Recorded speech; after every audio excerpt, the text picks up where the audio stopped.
Morning, folks, and welcome to Power to Negotiate. Today's session is going to be about first impressions. And you're going to say, Reed, what in the world are you talking about? We're making first impressions? I thought we weren't dealing with that. Your first impression, whether it's over the phone or in person, is going to determine if they're going to continue to talk to you.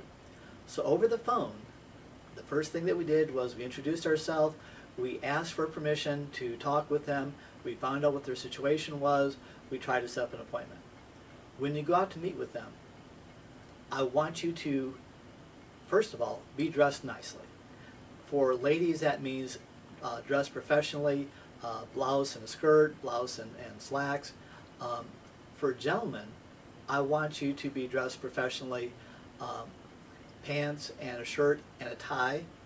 If you're going to be wearing an open collar shirt like this, it looks very casual. I hate ties, but it really increases your credibility when you go out to meet with someone.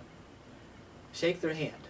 Now, when you shake their hand, I want your hand to be hard, but don't squeeze their hand hard. Hold your hand out there, tensed, and let them know that there's a man behind, or a woman, behind the grip, but don't break their hand. Do not ever do a limp-wristed handshake. I've had people, they stick their hand out and there's no strength behind it, and you just are like, ew. That disgusts me.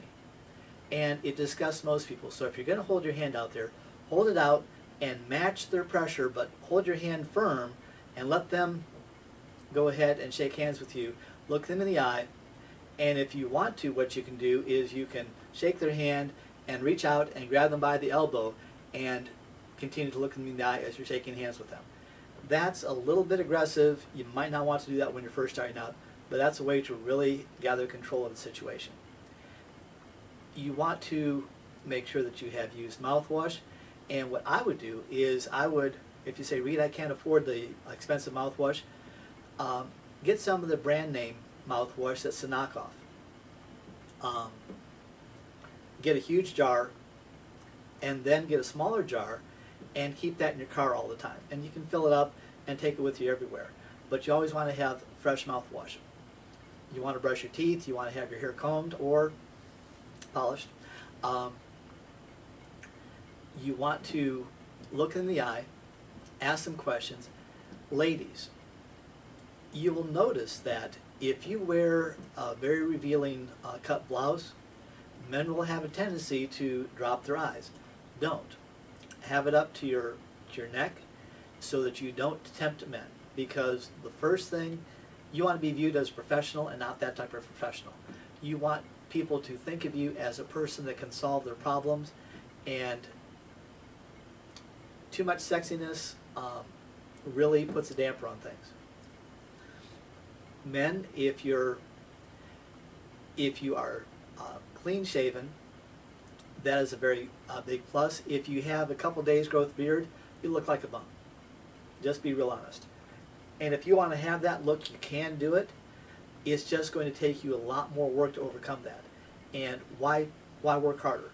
Why not be clean shaven, have on deodorant, use mouthwash, shake their hand, and make a good first impression. And the best way to make a great first impression is start asking them intelligent questions.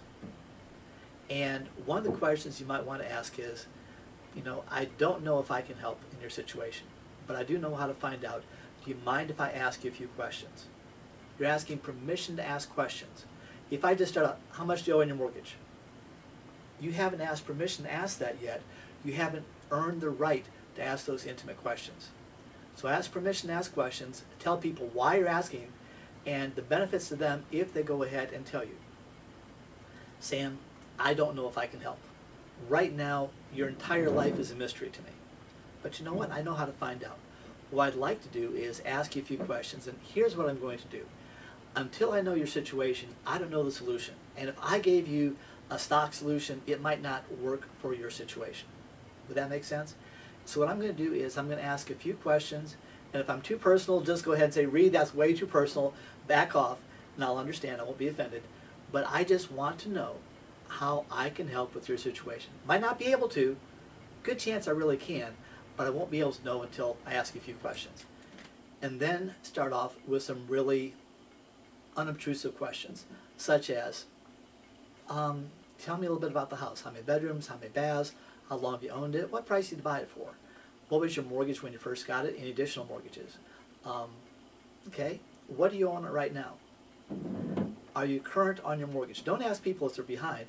Ask them, are they current on the mortgage? Why do you need to sell? Might not ask it in exactly that way. Maybe ask them a question like, how soon do you need to move? And that implies that they have to move.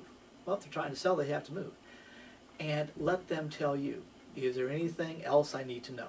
Great question to ask. Is there anything else I need to know? They might just go ahead and say, well, you know, I am starting foreclosure. Okay. When is that coming up? Have you been served the Liz Pendens papers? Do you have the notice of default? Have they talked with you about a mortgage modification? Is there anything else I need to know? And then gather all the information you can.